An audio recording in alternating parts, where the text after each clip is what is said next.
बच्चों, आज हम इस वीडियो में क्लास 12 के फिजिक्स के सब्जेक्ट के इंपॉर्टेंट ग्राफ को जानेंगे। अगर आप ये पूरा वीडियो देखते हैं तो ग्राफ के कोई भी क्वेश्चन आए बोर्ड एग्जाम में, आप अच्छे से इसको क्लियर कर सकते हो। तो स्टार्ट करते हैं वीडियो। सबसे पहले देखो क्या लिखा है, इलेक्ट्रिक चार्ज एंड फील्ड। इनके ग्राफ कैसे बनेंगे? तो देखो, इलेक्ट्रिक फील्ड दो तरीके से बनता है, या तो एक्सियल पॉइंट पे होता है या तो इक्वेटोरियल पॉइंट पे होता है। तो देखो, एक्सियल में भी आर क्यूब है और इक्वेटोरियल में भी क्या है, आर क्यूब है। ऊपर के दोनों चीजें कांस्टेंट है, केपी कांस्टेंट है, यहाँ पे भी 2 केपी कांस्टेंट है। तो चाहे एक्सियल हो या इक्वेटोरियल हो, ग्राफ कैसा बनेगा? इस प्रकार बनेगा। जैसे जैसे इलेक्ट्रिक फील्ड बढ़ रही है वैसे वैसे रेडियस कम हो रहा है। इनवर्स रिलेशन होता है इनके बीच का। अब देखो यहाँ पे बता रखा है, अगर कोई स्फेरिकल सरफेस आ जाए तो उसमें इलेक्ट्रिक फील्ड क्या होगा? तो अंदर क्या होगा? Electric field zero. तो यानी ग्रीन से पहले वाला जो है ना, वो जैसे बाहर वाले स्मॉल आर है, इसका रेडियस है स्फेरिकल सरफेस का कैपिटल आर। तो अंदर तो जीरो होगा, तो इससे देखो जीरो है क्योंकि कैपिटल आर स्मॉल आर से बड़ा है। अब जैसे जैसे स्मॉल आर बढ़ रहा है तो वैसे वैसे क्या हो रहा है, घट रहा है। और जहां पे ये दोनों सरफेस, अगर इस सरफेस की बात करूं तो कैपिटल आर स्मॉल आर के बराबर होगा, तो सरफेस पे होगा इलेक्ट्रिक फील्ड मैक्सिमम। तो अब बारी है electric potential and capacitance chapter की। तो देखो, इसमें दो फॉर्मूले बता रखा है, एक इलेक्ट्रिक फील्ड का, एक इलेक्ट्रिक पोटेंशियल का। दोनों इनवर्स रिलेशन चल रहा है इनका आर के साथ। इलेक्ट्रिक फील्ड का आर स्क्वायर के साथ चल रहा है और पोटेंशियल का चल रहा है आर के साथ। ब्लू वाला है आपका, ये कौन सा ब्लू वाला? ब्लू वाला है आपका इलेक्ट्रिक पोटेंशियल और ग्रे वाला है इलेक्ट्रिक फील्ड। तो देखो, आर स्क्वायर की वजह से ये ज्यादा क्या होगा, झुकेगा। इसको झुकना ही पड़ेगा क्योंकि आर स्क्वायर है, ठीक है। और ये थोड़ा अप के साइड रहेगा, ऊपर के साइड रहेगा। नेक्स्ट चैप्टर है करंट इलेक्ट्रिसिटी। तो देखो, इसमें सबसे पहले ओम्स लॉ का ग्राफ। ये जो डैश वाला दिख रहा है ना आपको, डॉट डॉट, ये बता रखा है। और डैश लाइन हमें रिप्रेजेंट कर रहा है लीनियर ओम्स लॉ का। लेकिन जो ये ब्लू वाला है, जो सॉलिड लाइन है ब्लू वाला, ठीक है, तो ये बता रखा है गुड कंडक्टर में कैसा ग्राफ बनेगा ओम्स लॉ के हिसाब से। ये देखो वी और आई का ग्राफ।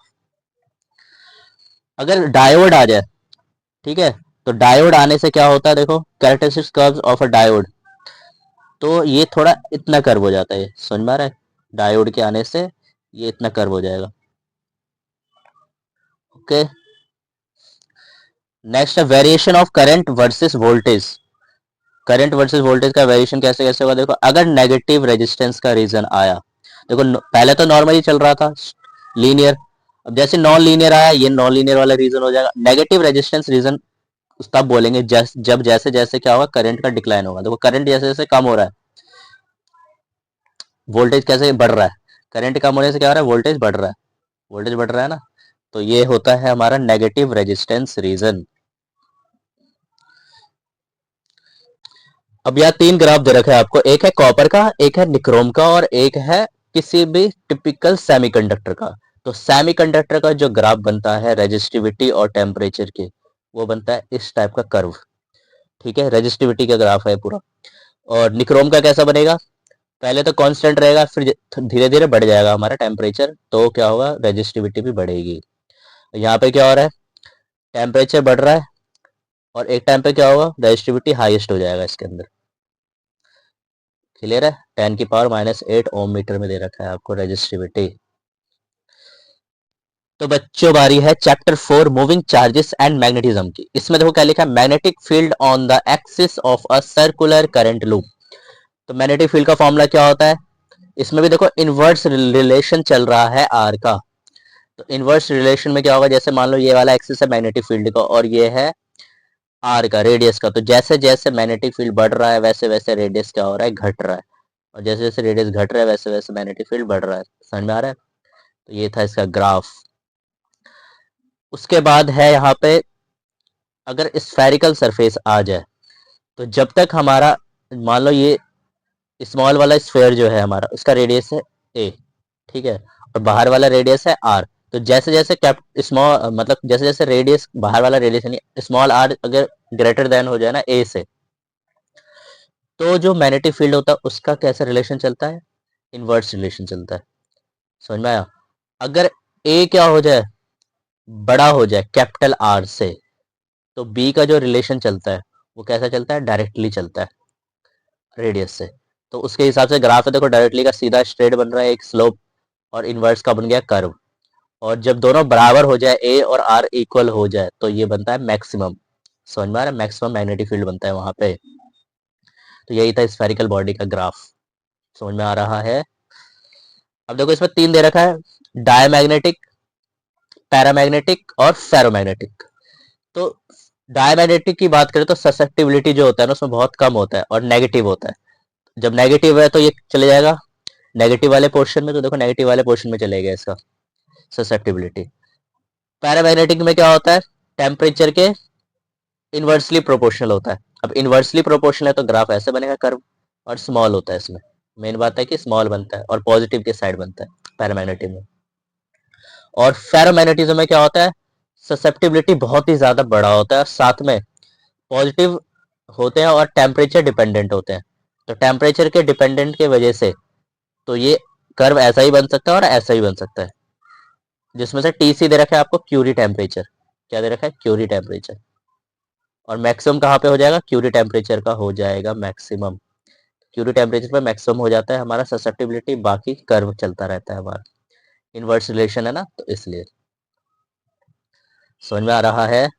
तो बारी है चैप्टर 6 ईएमआई इलेक्ट्रोमैग्नेटिक इंडक्शन की। तो इसमें फॉर्मूला जो लगता है E equals to E not sine omega वाला लगता है। तो ई नॉट यहाँ मैक्सिमम होता है, तो ये जो मैक्सिमम आपको दिख रहा है ना वो ई नॉट को शो कर रहा है।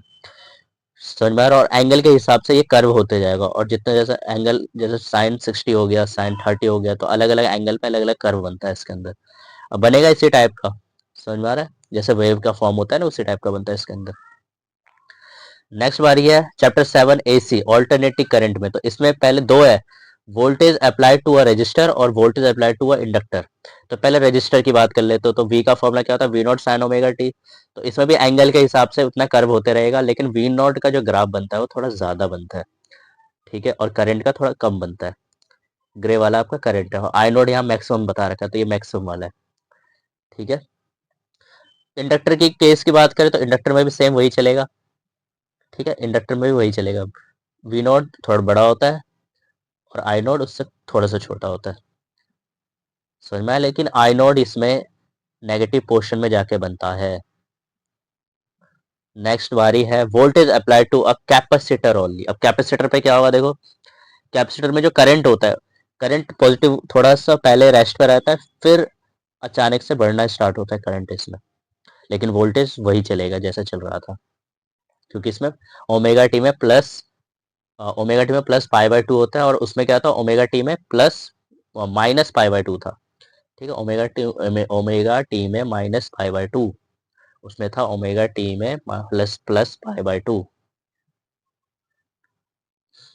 तो माइनस के वजह से ये ग्राफ ये नीचे की तरफ चला गया, और प्लस की वजह से ग्राफ चला गया ऊपर की तरफ, करंट वाला। समझ में आया।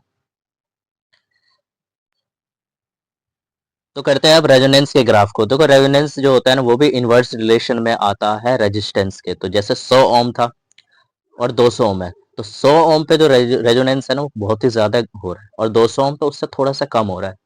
तो इनवर्स रिलेशन की वजह से ये चीज होता है, समझ में आ रहा है। और एल की वैल्यू क्या ले लिया हमने, 1 ले लिया, एल की वैल्यू ले लिया हमने 1, ठीक है। नेक्स्ट है ईएम वेव। वेव का तो सिर्फ यही बनेगा, एक दूसरे के परपेंडिकुलर होता है इलेक्ट्रिक फील्ड और मैग्नेटिक फील्ड। तो ये वाला है आपका बी, यानी मैग्नेटिक फील्ड, और ये इलेक्ट्रिक फील्ड है, एक दूसरे के होंगे परपेंडिकुलर, जहां भी इंटरसेक्ट हो रहे होंगे वहां पे परपेंडिकुलर होगा ईएम वेव का। तो देखो रे ऑप्टिक्स में एंगल ऑफ डेविएशन और एंगल ऑफ इंसिडेंस का रिलेशन बता रखा है।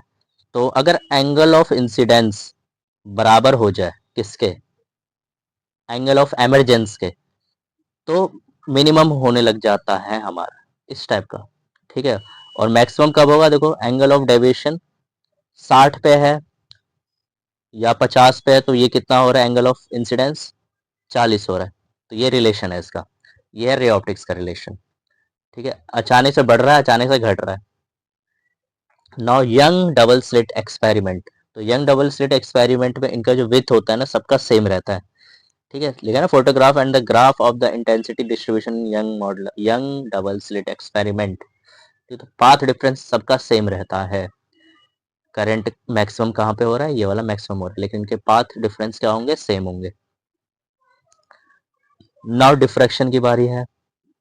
डिफ्रैक्शन में क्या, actual double slit interference pattern the envelope show the single slit diffraction. ठीक है। एनवलप क्या कर रहा है, शो सिंगल स्लिट डिफ्रैक्शन, ये वाला, ठीक है, सिंगल स्लिट डिफ्रैक्शन है। नेक्स्ट बारी है dual nature of radiation and matter chapter का। तो इसमें वही करंट और इंटेंसिटी ऑफ लाइट का बता रखा है, तो वो है डायरेक्टली प्रोपोर्शनल, स्लोप बनेगा सीधा। फिर आता है ये वाला ग्राफ, इसमें बता रखा है डिफरेंट इंटेंसिटी हो तो फोटो करंट का वेरिएशन क्या होगा। तो देखो इंटेंसिटी, जैसे मान लो I3 का इंटेंसिटी सबसे ज्यादा है, फिर I2 का है, फिर I1 का। तो I3 का इंटेंसिटी ज्यादा है तो उसमें करंट भी ज्यादा होगा, ठीक है।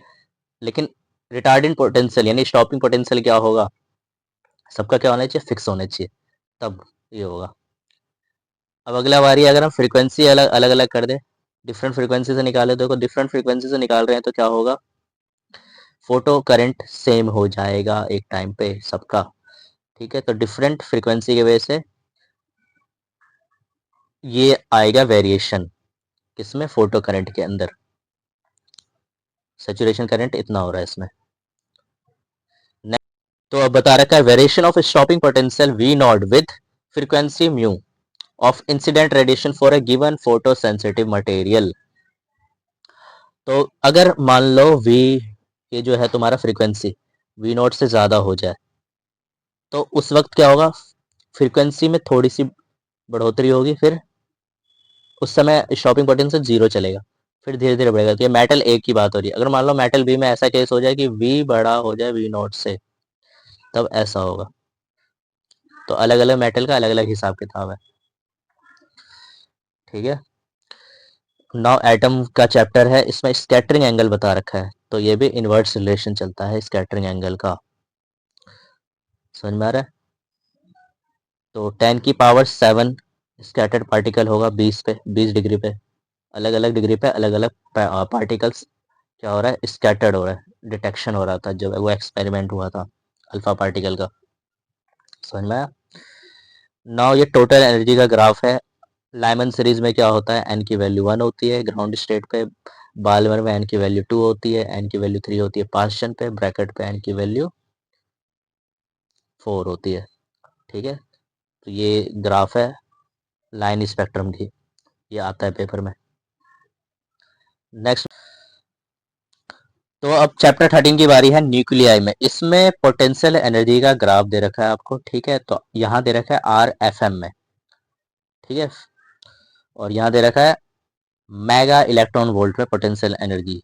तो देखो ये जो जगह है ना जहाँ सबसे कम पोटेंशियल एनर्जी आ रहा है, वो है आर नोड वाला वैल्यू। और आर नोड वाले वैल्यू में ना जो फोर्स होता है वो होता है अट्रैक्टिव, और जैसे जैसे आर नोड की वैल्यू बढ़ता है वैसे वैसे फोर्स कैसा हो जाता है, रिपल्सिव हो जाता है, समझ में आ रहा है।